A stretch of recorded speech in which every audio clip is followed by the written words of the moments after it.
do we manage the transition of land use, land management and land ownership structures and processes in response to climate change while maintaining productivity and profitability?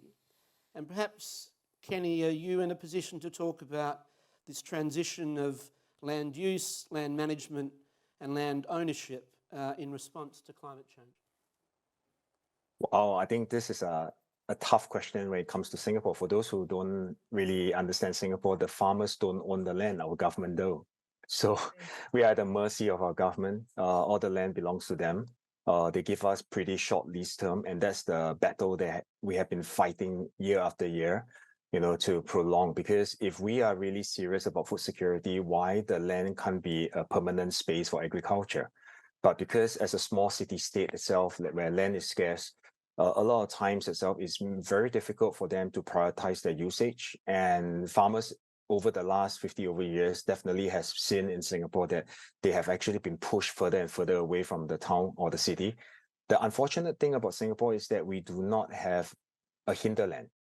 So right now we are literally at the specific spot whereby whatever that we have done to our own land, we are now have to retake back and rethink, reimagine, and how do we put agriculture back into our own space? Because we have taken away all the agricultural land to build Singapore to what we are today. So I think that is going to be a huge challenge for farmers, really.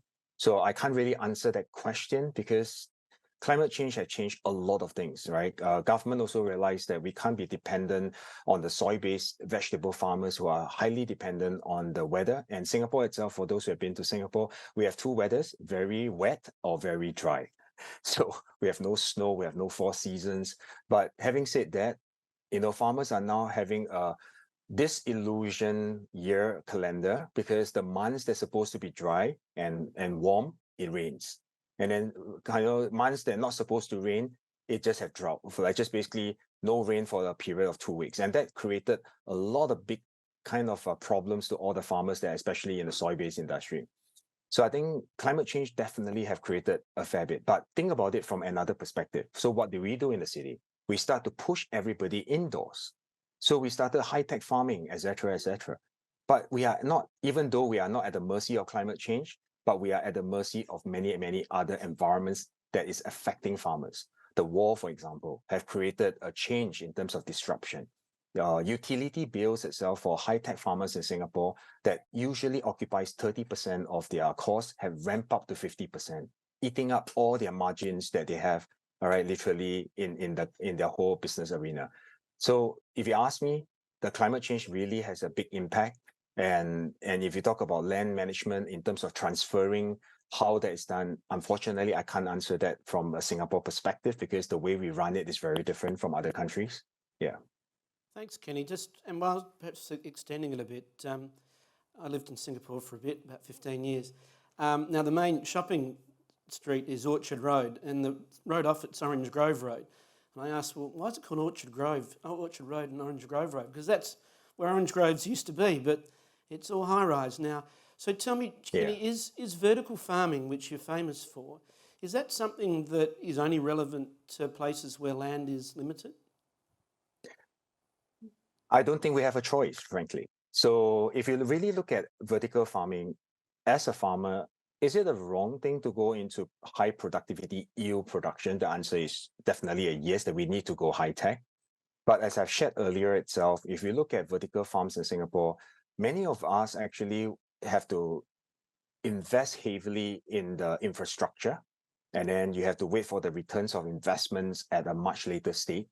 But the economy in terms of the environment itself is currently not robust.